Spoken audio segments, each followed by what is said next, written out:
basically any country that is signed up to membership of the World Trade Organization is effectively under the auspices of the UN.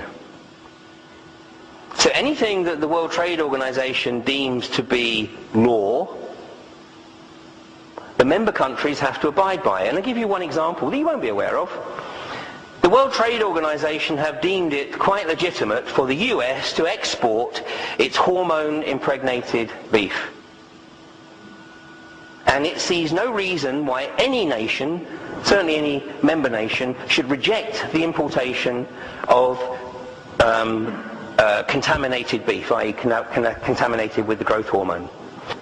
The EU at the moment refuses to import the American beef, so the EU has to pay a fine to the World Trade Organization of 150 million euros a year because we don't want their contaminated beef. Oh, sorry, the most powerful commissioner of the EU is the Trade Commissioner, and of course you know who that is. You know, the most honest British politician. Know who's been promised the presidency? Why do you think he has to convert to Catholicism? There's no way a Protestant can be president of the EU. The EU is a Catholic entity. It's not called the Club of Rome for nothing. So Tony, to become EU president, has to convert to Catholicism. And we may have seen the last elections where it's possible to include in your manifesto any nationalistic policy.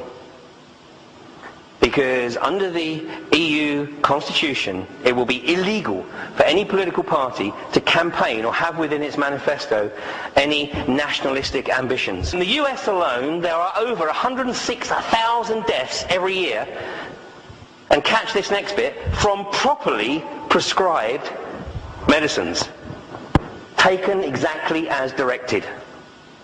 From properly prescribed medicines. I mean, I tell you, this has opened up a whole new avenue of research for me. And there's one particular book that I came across. It's called Corporate Crime in the Pharmaceutical Industry. And look at this. Another 150,000 people will die every year as a result of other medical blunders, making deaths caused by doctors one of the leading causes, some would say the leading cause of death in the USA. And just to put this in perspective, in 2002, the top 10 pharmaceutical companies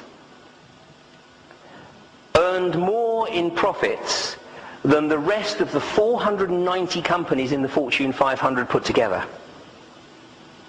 And the reason I'm using 2002 is because that changed in 2003 with the oil industry deciding to get a piece of the action.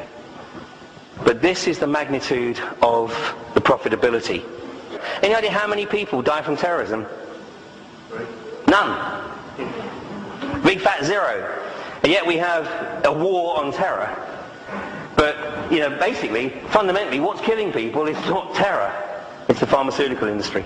You know, if somebody says to you, oh, organic food, we're still going to have access to organic food in 2010, they're probably right. They're probably right. But if somebody says, oh, we're still going to have organic food in 2020, right now I would say they're probably wrong. Because this is the process of gradualism, and what the Codex committees do, because they're under phenomenal pressure from the pharmaceutical companies and the likes of Monsanto, they do it through gradualism. So it's little by little, push a little. And the way the pharmaceutical companies work and the way the food companies work is what they're trying to do with the Codex committees is make the testing process so outrageous and outrageously expensive that the only people that can afford to get things on the approved list will be the Monsantos and the pharmaceutical companies. Nobody else will be able to afford to go through the rigorous tests that you have to go through to get a product onto the approved list. Because the EU issues two things, directives and regulation. And if they issue a regulation, basically that is law. If they issue a directive, what they're saying is, look, okay, it doesn't have to be law right now. We're going to let you go through the charade of making it look like you're making the decision. But you have to actually implement the legislation. All the privatization that's going on, it's not this government making the decision to privatize the industries.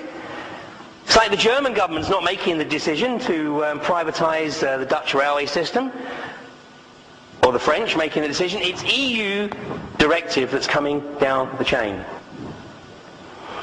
So Codex Alimentarius, I mean, this is basically the equation. Unlabelled GM processed foods, which of course means low nutrients, low minerals, low vitamin values. All vitamin and mineral supplements to be of low dosage, i.e. ineffectual. And herbs and other natural health remedies to be classified as drugs. Strictly prohibit information about diseases being treatable by nutrients. Strictly prohibit. It is fundamentally illegal for a doctor to advise a patient that their condition may improve if they change their diet. This is outrageous.